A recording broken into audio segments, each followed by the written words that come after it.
والصلاة والسلام على رسول الله وعلى آله وصحبه وسلم تسليما. اللهم رحمتك نرجو يا رب. سقنا الصدق والإخلاص في القول والعمل. Qui suis-je? C'est un questionnement permanent de l'histoire des idées. Les religions, les philosophes, les sagesses ont essayé de répondre à cette question. Globalement, on a deux visions. Qui suis-je? L'être humain. Il y a une vision biologique. L'être humain est fait d'un corps, de désirs. La finalité de la vie, c'est de boire et de manger. Et c'est l'érosion des temps qui mettra fin à notre vie biologique. Namutu wa nahya wa ma yuhlikuna illa ad-dahr. L'érosion des temps. C'est une vision biologique. Le côté métaphysique n'existe pas. Il y a une deuxième vision, qui est la vision coranique, théologique de l'islam. C'est vrai, nous sommes un corps, nous avons des désirs. Il faut profiter matériellement de la vie, manger et boire, sans gaspillage, sans exagération. Mais nous sommes surtout un être éminemment spirituel. On porte en nous ce souffle de Dieu, min ruhi. Bien évidemment, pour ne pas faire une confusion théologique, c'est un souffle d'acte. Ce n'est pas de l'essence divine. L'âme ne vient pas de l'essence divine comme dans certaines lectures du judaïsme. Donc nous portons cette âme qui vient de Dieu. Mais quand l'âme est portée par le corps, elle subit son influence. C'est pour cela que le Coran parle de nefs. Il y a tout un débat théologique, philosophique, la différence entre l'âme et l'esprit, entre ruh et nefs. Et l'explication la plus compréhensible que j'ai trouvée, celle développée avec Cheikh Tarek dans sa conférence que vous pouvez consulter sur YouTube, le mystère de l'âme, il dit nefs ruh, c'est la même chose. Mais quand ruh est portée par le corps, elle subit son influence. Elle perd sa pureté première. Donc elle subit le poids du corps, elle devient nefs. En quelque sorte, elle est un peu myope. Et l'homme, en quelque sorte, ou la vie de l'homme, selon le Coran, se résume dans ce tiraillement entre le corps et l'âme. Bien évidemment, comme nous dit le Coran, l'âme restera toujours un mystère. Il t'interroge sur la réalité de l'âme, dit l'âme, c'est du domaine de Dieu. Mais juste après, Allah subhanahu wa ta'ala nous dit وَمَا أُوتِيتُ مِنَ الْعِلْمِ إِلَّا قَلِيلٌ. Et vous n'avez de science que très peu. Donc on a une part du savoir ou du raisonnement, surtout quand l'âme s'exprime à travers le corps et essentiellement à travers le cerveau, ça nous permet de saisir une partie du mystère de l'âme. Et c'est décrit dans le Coran, et la plupart des individus, où le Coran nous fait une typologie des individus, des êtres humains, selon ce tiraillement, cette bataille entre le corps et l'âme. Le Coran parle de al-nafs al-ammara bis-sou, qu'on peut traduire par une âme vicieuse ou malade. C'est quand le corps domine. C'est le désir de boire, de manger, de dominer, de posséder qui oriente l'âme. Elle tombe malade. D'où d'ailleurs le mal. Le mal sur terre est le produit de cette vision biologique de l'être humain, quand l'homme est dominé par ses désirs et ses passions. Et le Coran nous donne des portraits. Et chaque individu ou chaque peuple porte un caractère de ces individus, où on tend vers ce portrait. Il y a le portrait du pharaon. C'est la passion ou le désir le plus redoutable. Et on le voit aujourd'hui. C'est le désir de dominer, le pouvoir politique. Le pharaon. Dominer, opprimer, posséder. Il y a le pouvoir ou le désir de richesse, de Qaroun. Le désir de posséder, d'avoir de l'argent, de construire, d'investir. Le domaine de la finance. Bien évidemment, aujourd'hui, comme hier, l'homme essaie de pacifier, de moraliser ses instincts. Musulman ou pas. Mais le pouvoir de l'argent ou le pouvoir politique reste toujours dominant. Et il y a un troisième désir, c'est le désir sexuel incarné dans le Coran par la femme de du ministre égyptien, Imra'atul Aziz, turawidu fataha. C'est la séduction, c'est la sexualité, l'attirance sexuelle. Pour ne pas se tromper, l'amour ici, ce n'est pas l'amour porté par des valeurs, c'est l'amour charnel parce qu'elle a été attirée par le physique du prophète Joseph alayhi as-salatu wassalam. Donc 3 désirs redoutables qui pervertit cette âme, qui à l'origine croit en Dieu, ne fait que le bien, ne connaît que le bien. Le désir de pouvoir, la richesse et la sexualité. C'est ça al-nafsu al-ammaratu bissu. Et vous avez nafsu al-lawwam, qu'on peut traduire par une âme consensuelle ou une âme éveillée. C'est le tiraillement toujours entre le corps et l'âme, mais l'âme elle a toujours le poids. D'accord ? Mais ils arrivent que c'est le corps qui domine et c'est là le péché. L'homme succombe sous l'effet d'un désir et commet un péché. Mais vite il se repent et revient vers Dieu. Ou parfois l'âme, elle gagne la bataille. Et dans cette deuxième catégorie de l'âme vicieuse, il y a une troisième sous-typologie qui m'a intéressé, interpellé en préparant ces prêches, c'est celle de compagnons. Nafs al-lawwam et des compagnons du prophète alayhi salatu wassalam qui sont notre modèle. Ils ne font pas de faute, au contraire, ils ne font que le bien.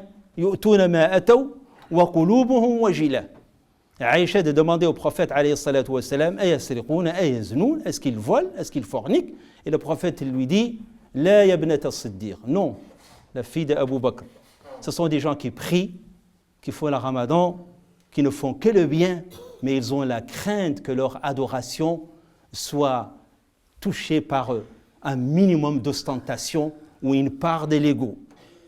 J'ai dit ça parce que il y a une autre sous-typologie de nafs al-ammara bis-sou, ce sont ceux qui font le mal en croyant qu'ils font le bien. C'est-à-dire qu'ils transforment le mal en bien. Et ça, c'est la catégorie de nufus al-ammara bis-sou qui est la plus dangereuse. Mais Allah subhanahu wa ta'ala est d'une grande miséricorde. Il suffit de vouloir. C'est Dieu qui mène ce monde. Toi, tu as la volonté et la liberté d'agir sur ce corps pour essayer de purifier ton âme. Parce que l'âme, elle a toujours la nostalgie de ses origines.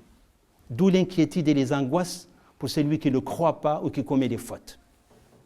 Et on a un grand théologien musulman qui s'appelle Ibn Tufayl, qui a écrit un récit qui s'appelle Hayy ibn Yaqdhan, le fils du vigilant, qui a été traduit en français, mais on a, entre parenthèses, on a occulté ou gommé ses origines musulmanes.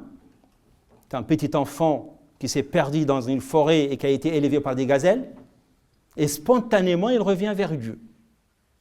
Naturellement, il ne fait que le bien. Et un jour, il a été découvert par des hommes, et il reviendra en ville. Mais la ville, c'est le lieu des désirs, c'est le lieu de la culture. Et il vivait sa vie en ville angoissée. Et il finira par retourner au monde naturel. Donc Allah subhanahu wa ta'ala, par sa miséricorde et par son affection, quand l'homme veut, quand Allah subhanahu wa ta'ala scrute ton cœur et voit que tu veux gagner cette bataille redoutable entre ton corps et ton âme, il peut transformer ton âme vicieuse à une âme apaisante. Et le Coran nous donne un exemple. La femme de Imra'atul Aziz, elle était tentée par Joseph, et elle finira par regretter son geste et revenir vers Dieu et de demander pardon. Et puis l'âme apaisée, c'est l'âme qui a gagné cette bataille. C'est celle des gens pieux qui ont gagné cette bataille. Mais la bataille n'est jamais finie. Tant que l'âme est au contact de ce corps, rien n'est gagné jusqu'à la fin de la vie. Pourquoi je fais cette longue introduction ou ce rappel sur notre conception de l'homme? C'est parce que nous sommes à la veille du mois du Ramadan.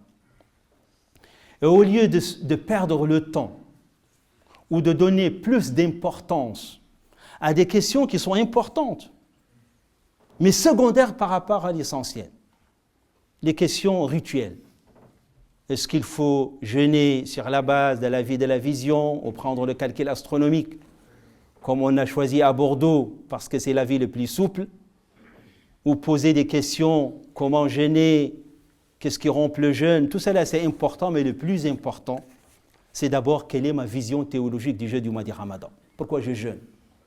Comment réussir mon jeûne? Le jeûne résume ce que je viens de dire, c'est de gagner cette bataille entre le corps et l'âme. Allah subhanahu wa ta'ala te donne l'occasion de vivre cette expérience quand l'âme domine le corps et l'oriente. Pourquoi? Pour devenir heureux, apaisé, serein. Ala bi dhikrillahi tatma'innul qulub. L'âme ne sera heureuse que si elle est proche d'Allah subhanahu wa ta'ala. Et ceci n'est possible que si tu orientes tes désirs et tes passions par le Coran.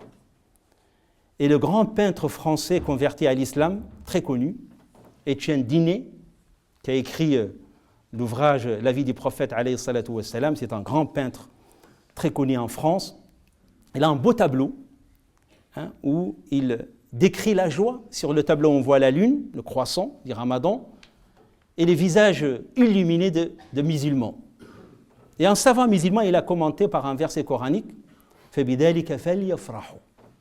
La joie de l'homme de foi quand le Ramadan approche. Parce que non seulement Allah subhanahu wa ta'ala te donne l'occasion de gagner cette bataille et de vivre cette expérience de proximité avec Dieu, mais il t'aide avec d'autres esprits, les esprits positifs qu'on appelle les anges. إِنَّا أَنزَلْنَاهُ فِي لَيْلَةِ الْقَدْرِ وَمَا أَدْرَاكَ مَا لَيْلَةُ الْقَدْرِ لَيْلَةُ الْقَدْرِ خَيْرٌ مِنْ أَلْفِ شَهْرٍ تَتَنَزَّلُ الْمَلَائِكَةُ وَالرُّوحُ. Donc il t'aide avec les anges. Contrairement à l'âme vicieuse, elle est aidée par d'autres esprits négatifs qu'on appelle shayatin al-insi wal-jinn. Donc c'est l'occasion, le plus important, avec un minimum de rites, de vivre cette expérience et de ne pas perdre de vie, que notre vie n'a de sens que si on gagne cette bataille. Allahumma hadina fi man hadayt, wa afina fi man afayt, wa tawallana fi man tawallayt, wa barik lana fi ma a'tayt. اللهم بلغنا رمضان يا رب اللهم بلغنا رمضان اللهم عنا على صيامه وقيامه يا رب اللهم عنا على التوبة فيه يا رب اللهم يا رب تب يا رب على العصاة يا رب في هذا الشهر المبارك يا رب وفقهم لما تحبه وترضاه يا رب تب علينا يا رب إنك أنت التواب الرحيم وعنا على صيام هذا الشهر وقيامه يا رب اللهم يا رب نعوذ بك من شرور أنفسنا ومن سيئات أعمالنا يا رب اللهم اصرف قلوبنا إليك يا رب اللهم اصرف قلوبنا إليك وحدك لا شريك لك اللهم اقسم لنا من خشيتك ما تحول به بيننا وبين معصيتك ومن طاعتك ما تبلغنا به جنتك ومن اليقين ما تهون به علينا مصائب الدنيا اللهم اصلح لنا ديننا واصلح لنا دنيانا واصلح لنا آخرتنا يا رب واحفظ أولادنا وبناتنا يا رب اللهم يا رب وفقنا لما تحبه وترضاه اللهم اجعل القرآن العظيم ربيع قلوبنا ونور أبصارنا وجلاء حزننا وذهاب همنا يا رب اللهم إنا نسألك بجاه سيدنا محمد في هذا اليوم المبارك يوم تشهد الملائكة لا تجعل لنا فيه ذنبا إلا غفرت ولا هما إلا فرجت ولا هما إلا فرجت ولا مريضا إلا شفيته ولا مريضا إلا شفيته ولا مريضا إلا شفيته ولا ضالا إلا هديته ولا حاجة هي لك رضا ولنا فيها خير إلا يسرتها لنا يا رب العالمين اللهم احفظ هذا البلد يا رب واجعله بلدا آمنا يا رب اللهم اغفر لأمواتنا وأموات المسلمين واغفر لنا وارحمنا إذا صرنا إلى ما صاروا إليه اللهم صل على سيدنا محمد وعلى آل سيدنا محمد كما صليت على سيدنا إبراهيم وعلى آل سيدنا إبراهيم وبارك على سيدنا محمد وعلى آل سيدنا محمد كما باركت على سيدنا إبراهيم وعلى آل سيدنا إبراهيم في العالمين إنك حميد مجيد سبحانك اللهم وبحمدك نشهد أن لا إله إلا أنت نستغفرك ونتوب إليك وقوموا إلى صلاتكم